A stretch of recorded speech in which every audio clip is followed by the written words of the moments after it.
Shalom. Kesempatan kali ini kita akan membahas mengenai meneduhkan badai bagian yang kedua. Dalam hal menghadapi sakit penyakit dan wabah seperti COVID-19, bagaimana GBI sebagai gereja Pentakosta memahami kesembuhan ilahi? Salah satu butir pengakuan iman GBI berbunyi, kesembuhan ilahi tersedia dalam korban penebusan Yesus untuk semua orang yang percaya. GBI percaya Roh Kudus yang memakai para murid Yesus di Kisah Para Rasul adalah Roh Kudus yang sama yang sekarang memakai murid Yesus pada zaman now untuk membawa kesembuhan ilahi kepada orang sakit. Ada beberapa penyebab mengapa seseorang tidak disembuhkan secara ilahi. Lebih lengkap dapat saudara baca melalui artikel link di caption video ini. Dr. French Arrington dalam bukunya Doktrin Kristen Perspektif Pentakosta menjelaskan, baik Alkitab maupun pengalaman tidak mendukung pernyataan bahwa mereka akan disembuhkan dalam setiap situasi.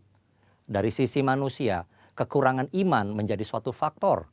Dari sisi Allah adalah berkuasanya kebijakan dan kehendak Allah. Saat ini Allah masih menyembuhkan orang sakit. Tetapi penyembuhan sekarang bukan puncak penyembuhan atau penyembuhan tertinggi. Puncak pembebasan kita selaku orang percaya dalam Kristus terjadi pada kehidupan mendatang. Penyembuhan saat ini adalah suatu tanda dan pencicipan lebih dulu akan penebusan tubuh kita di masa depan. Penebusan kita saat ini hanya sebagian dan penyakit masih terus terjadi. Tetapi apabila Kristus datang kembali, penderitaan, penyakit, keluhan, dan kematian akan berhenti selamanya terhadap orang-orang yang telah ditebus. Bagaimana seharusnya respon orang percaya ketika kesembuhan tidak terjadi pada dirinya? Ikuti apa yang Paulus lakukan. Ia menerima bahwa duri dalam dagingnya yang dapat dikatakan sebagai penyakit dengan hati yang rela, meski Tuhan tidak memberi penjelasan atas semuanya itu. Bahkan ketika Paulus tidak dapat memahami cara kerja Tuhan, ia meresponinya dengan sebuah pengagungan. Oh, alangkah dalamnya kekayaan hikmat dan pengetahuan Allah. Sungguh tak terselidiki keputusan-keputusannya dan sungguh tak terselami jalan-jalannya. Sebab siapakah yang mengetahui pikiran Tuhan? Atau siapakah yang pernah menjadi penasihatnya? Atau siapakah yang pernah memberikan kepadanya sehingga ia harus menggantikannya? Sebab segala sesuatu adalah dari Dia dan oleh Dia dan kepada Dia, bagi Dialah kemuliaan sampai selama-lamanya. Ketidakmengertian kita akan pikiran Allah justru membuat kita lebih dalam menyembahnya. Dr. French Arrington menjelaskan dalam textbook Doktrin Kristen Perspektif Pentakosta demikian. Untuk melihat Allah yang hanya bekerja melalui penyembuhan-penyembuhan luar biasa, membuat batasan palsu terhadap kuasa Allah. Segala sesuatu yang baik berasal dari Allah. Pengetahuan medis dan keterampilan para dokter dan perawat adalah dari tangan Allah yang beranugerah.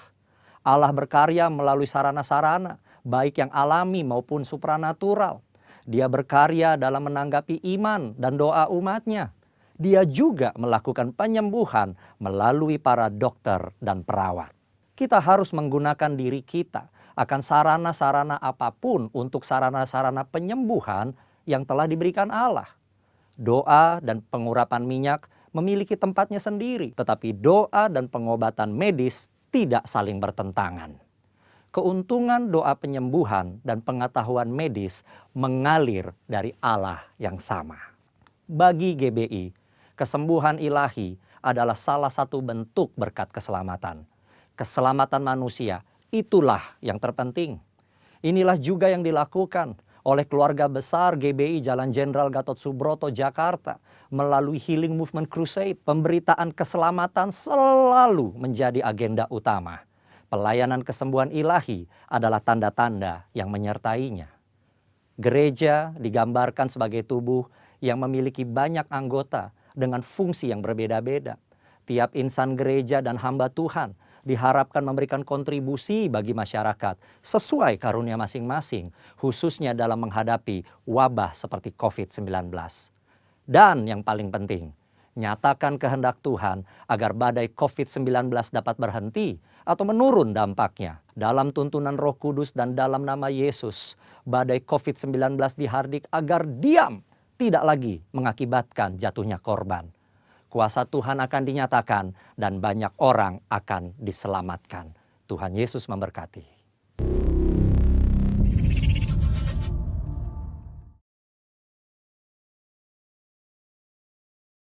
Shalom Bapak Ibu Saudara terkasih dimanapun Anda berada, seluruh umat Tuhan di bawah naungan GBI Cempaka Mas, saya mengucap syukur hari ini kita kembali melakukan ibadah online.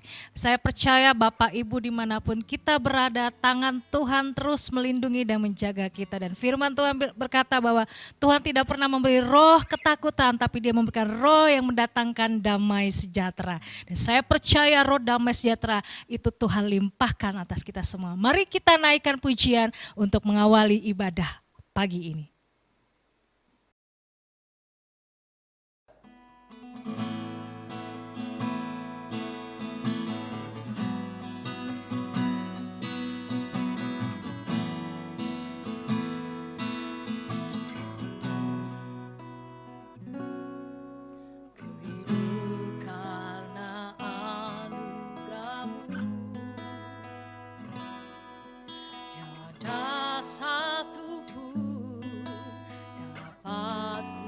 Banggakan semua karena cintamu. Ini hidupku, pimpin jalanku. Yesus pegang erat tanganku. Ku tak dapat hidup di luar kasih-Mu, Bapa.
Shalom saudaraku yang dikasih Tuhan dimanapun saudara berada, berjumpa lagi dalam ibadah online GBI Cempaka Mas pada hari ini. Saudara, mari kita buka Alkitab kita di dalam 1 Tesalonika 5 ayat 18, Alkitab berkata demikian, mengucap syukurlah dalam segala hal sebab itulah yang dikehendaki Allah di dalam Kristus Yesus bagi kamu. Jadi saya mengambil tema pada hari ini adalah kuasa dalam ucapan syukur, ya.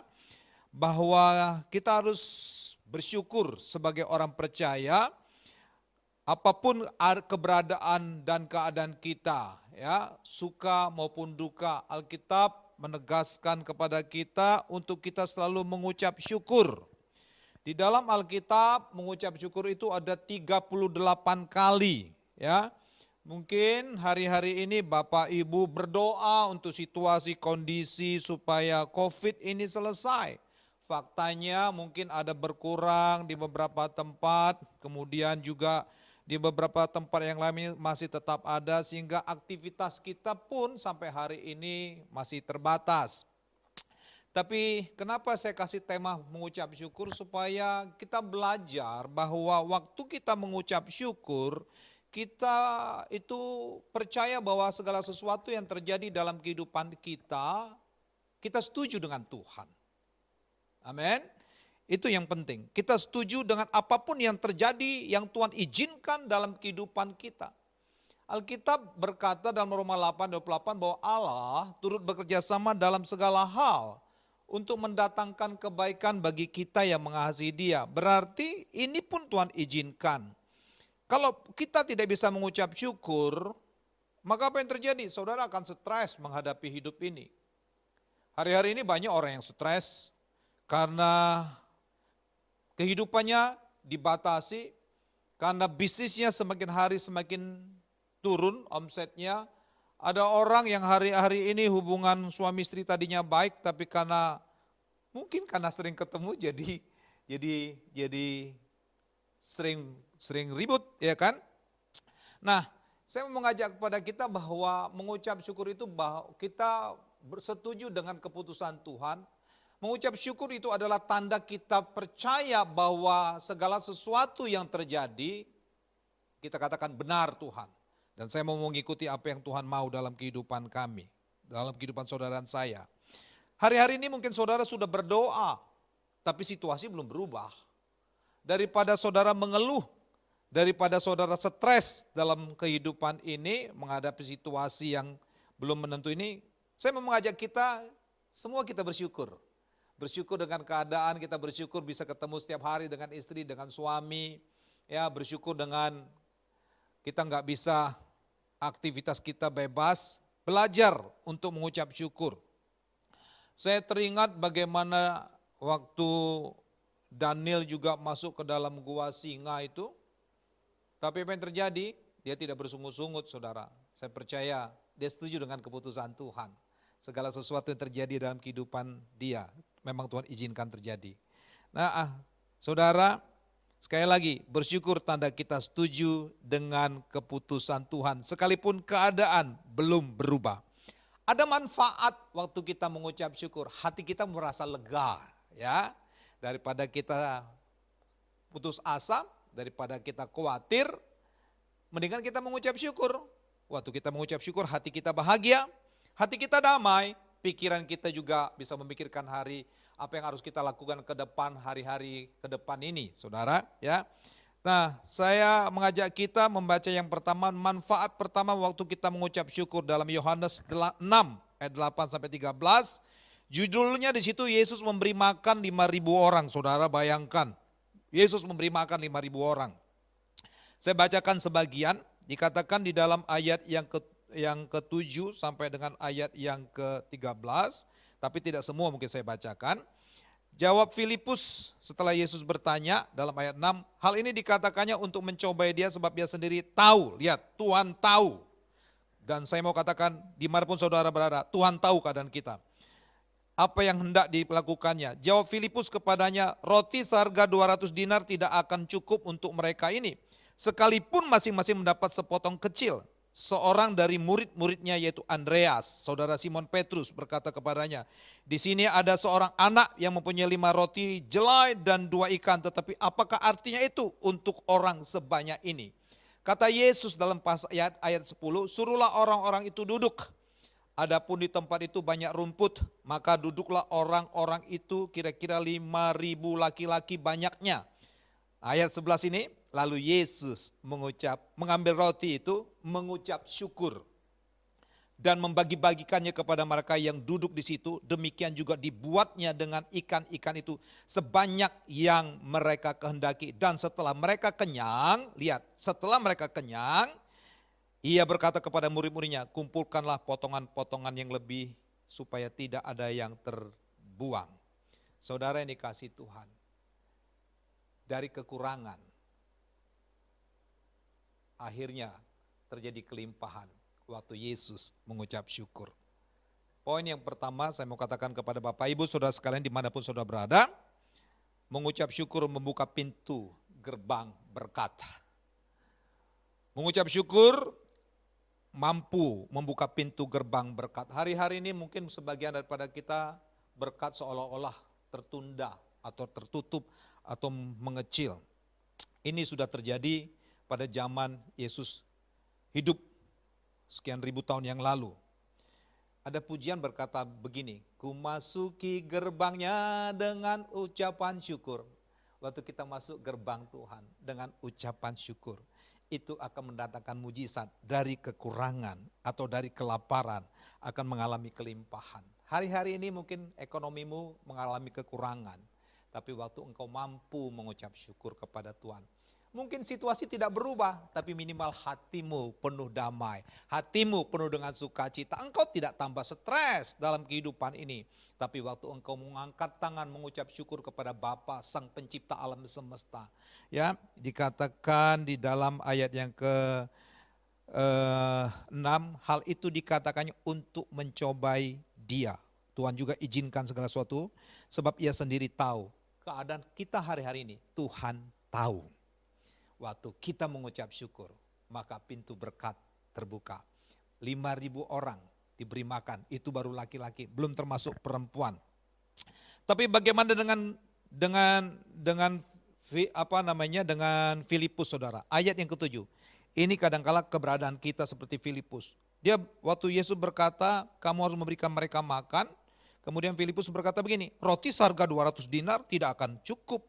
Hari-hari ini mungkin kita berkata enggak cukup ekonomi saya. Tapi dengarkan ini saudara, waktu saudara setuju dengan perkataan Tuhan, lakukan bagian saudara dan mengucap syukur, kekurangan akan mengalami kelimpahan. Dari mana roti 5 itu dan 2 ikan? Dari anak kecil. Anak kecil gambaran orang yang tulus hati. Kita harus belajar tulus hati bersama dengan Tuhan hari-hari ini. Seperti anak kecil. Dia polos, kita pun harus polos dengan Tuhan hari-hari ini. Bicara dengan Tuhan, jujurlah dengan Tuhan.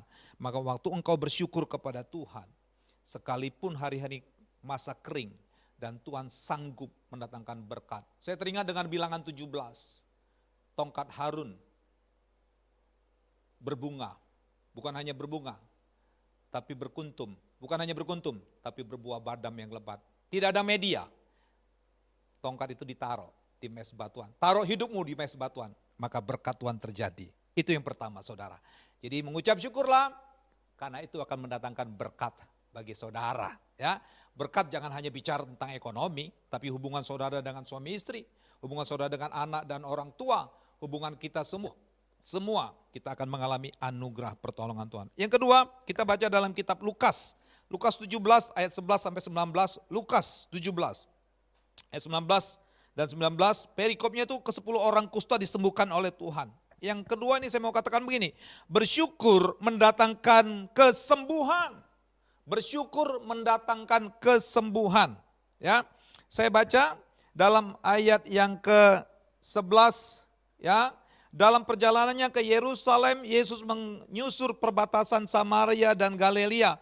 Ketika ia memasuki suatu desa, datanglah 10 orang kusta menemui dia. Mereka tinggal berdiri agak jauh dan berteriak, Yesus, Guru, kasihanilah kami. Lalu ia memandang mereka dan berkata, pergilah dan perlihatkanlah dirimu kepada imam-imam.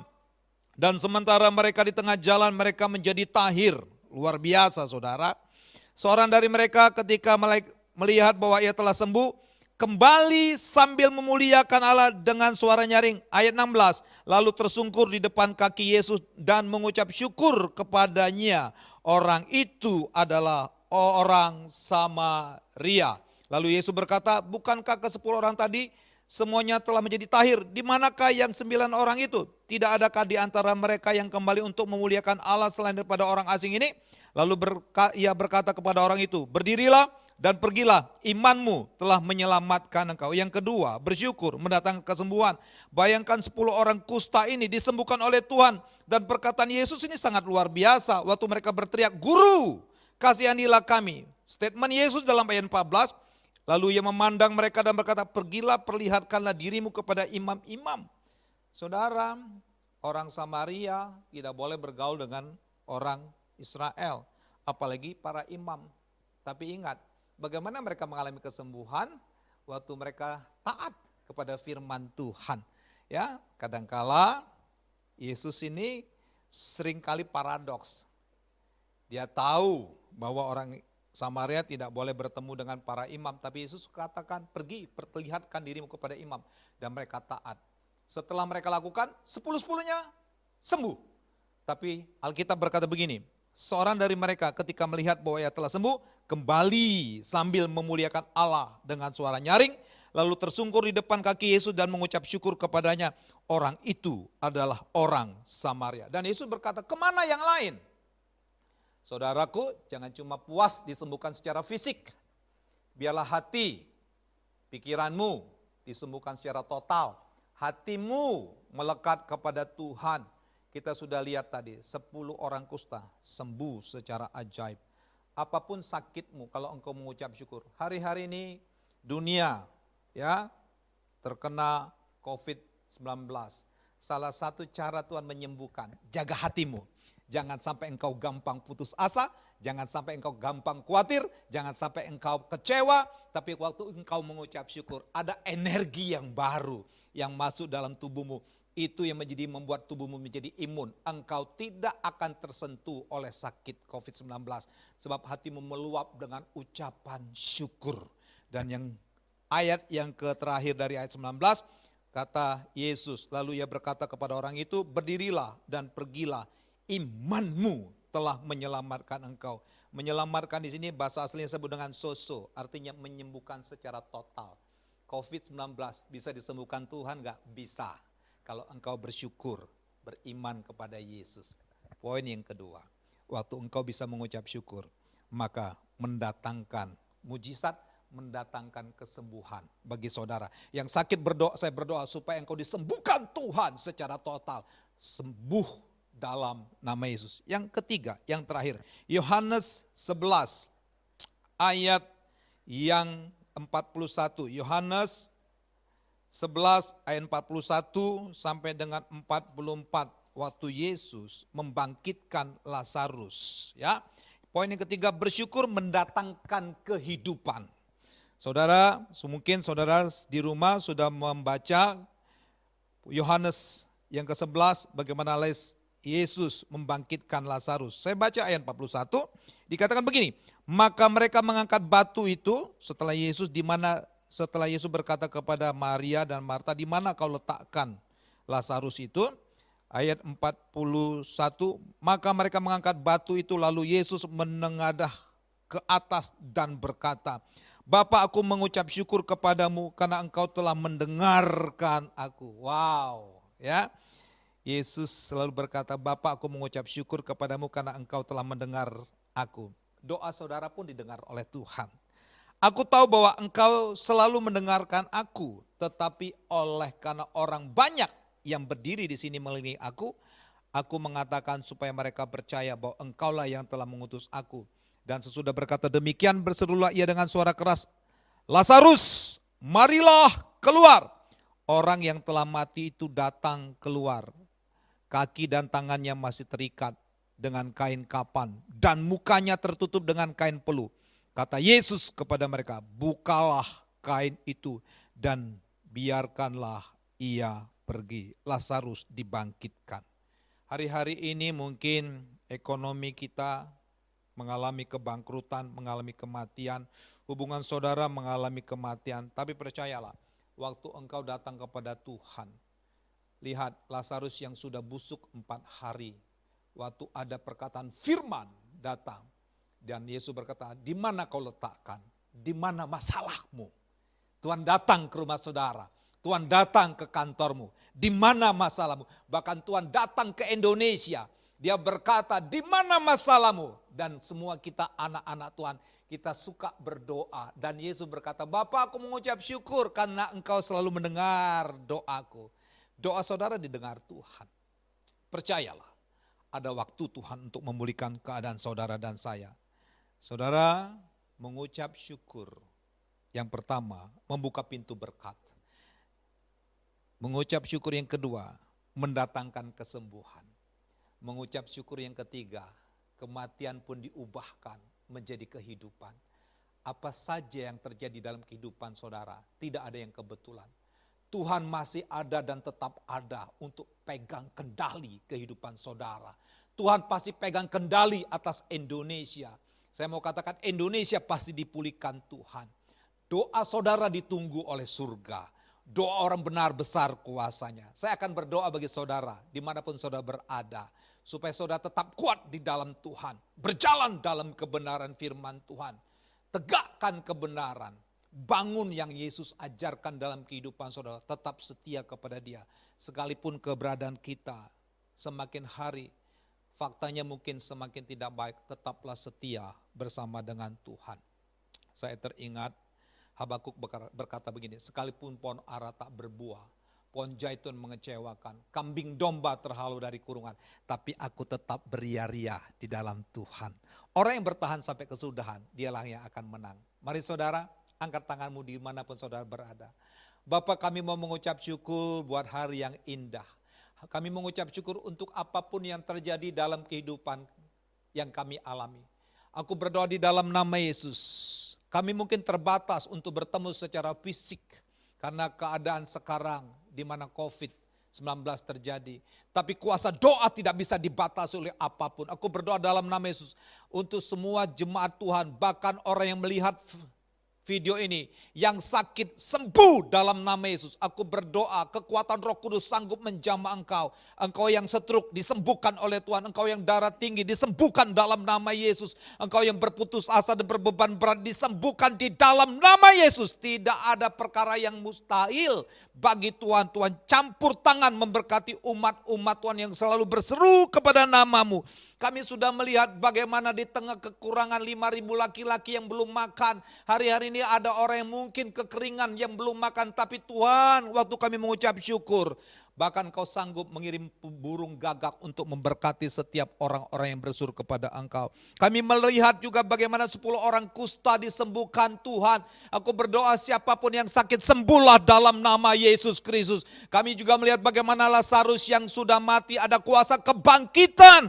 Sebab Engkau yang berkata, ya Tuhan, akulah kebangkitan dan hidup. Barang siapa percaya kepadaku ia akan hidup walaupun ia sudah mati. Di dalam nama Yesus, kekuatan Roh Kudus terus mengalir, menjamah, memberkati rumah tangga demi rumah tangga, memberkati keluarga-keluarga, memberkati usaha, memberkati setiap apapun yang kami alami dalam kehidupan kami. Bahkan kami berdoa untuk Indonesia. Indonesia ada di dalam hatimu, Indonesia dalam tanganmu. Kami berdoa supaya lawatan Tuhan semakin hari semakin terjadi atas Indonesia. Setiap orang bertemu dengan Sang Pemilik kehidupan, Yesus Kristus Tuhan. Urapi dan berkati Tuhan semua anak-anak Tuhan dimanapun mereka berada. Gereja-gereja Tuhan kami serahkan ke dalam tangan Yesus Kristus, Pemilik kehidupan. Dalam nama Yesus kami berdoa dan mengucap syukur. Haleluya. Amin.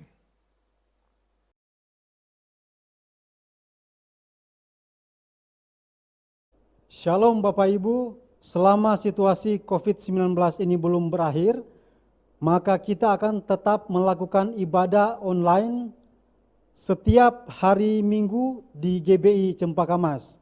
Sekian pengumuman, terima kasih, Tuhan Yesus memberkati. Terima kasih Bapa, Engkau baik, sungguh baik, Engkau teramat baik buat kami. Terima kasih untuk penyertaan yang Kau berikan buat kami sehingga ibadah online kami pada hari ini boleh terlaksana dengan baik. Kami berdoa ya Tuhan buat hamba-Mu, Pak Fernando yang telah menyampaikan kebenaran firman-Mu, biarlah kasih setia penyertaan pelindungan-Mu sempurna atas hamba-Mu ini. Berkati keluarga hamba-Mu, dimanapun hamba-Mu berada, Engkau selalu menyertainya. Kami juga berdoa ya Tuhan buat gembala sidang kami, Pendeta Dr. Insinyur Niko Nyoto Raharjo, beserta dengan keempat wakilnya. Berkati hamba-hamba-Mu ini, Engkau selalu menyertai mereka ya Tuhan. Kami juga berdoa buat Gembala CK9, Pak Soni Waplau, beserta istri dan keluarganya ya Tuhan. Jaga lindungi ya Tuhan, berkati hamba-Mu ini. Kami juga berdoa buat hamba-hamba-Mu yang ada di CK9 maupun hamba-hamba-Mu dimanapun mereka berada saat ini ya Tuhan. Engkau selalu menyertai, jaga lindungi mereka ya Tuhan. Terima kasih Bapa, terima kasih ya Tuhan. Kami juga telah berdoa ya Tuhan buat bangsa kami Indonesia. Indonesia dipulihkan, Indonesia diberkati. Berkati Presiden, Wakil Presiden, para Menteri, TNI, Kapolri. Engkau berikan kesatuan hati buat mereka ya Tuhan, di dalam mereka menjalankan roda pemerintahan di bangsa kami Indonesia. Begitu juga kami berdoa ya Tuhan buat kota di mana kami tinggal saat ini, kota Jakarta. Engkau memberkati kota Jakarta, berkati gubernur, wakil gubernur, jajarannya ya Tuhan, dari tingkat teratas sampai yang terbawah. Engkau berkati mereka ya Tuhan. Terima kasih Bapak, terima kasih ya Tuhan. Kami akan mengakhiri ibadah online kami pada saat ini ya Tuhan. Sebelumnya kami akan menerima berkat melalui hamba-Mu ya Tuhan. Baik, saudara yang dikasihi Tuhan, kita sudah menyelesaikan ibadah kita pagi hari ini dan kita akan menerima berkat. Saya undang saudara mengangkat kedua tangan saudara yang ada di rumah. Mari kita terima berkat Tuhan. Kekasih-kekasih Tuhan, biji mata Tuhan, turunlah kiranya anugerah, rahmat, cinta, semua pertolongan, kasih yang Tuhan berikan kepada kita melalui firman yang disampaikan kepada kita hari ini. Bahkan pertolongan penyertaan Roh Kudus yang memimpin, menuntun, menyertai kita, bahkan sampai Raja di atas segala raja, Sang Penyelamat kita datang untuk menjemput kita di awan-awan yang permai, bahkan sampai selama-lamanya. Yang percaya sama-sama katakan amin. Tuhan Yesus memberkati.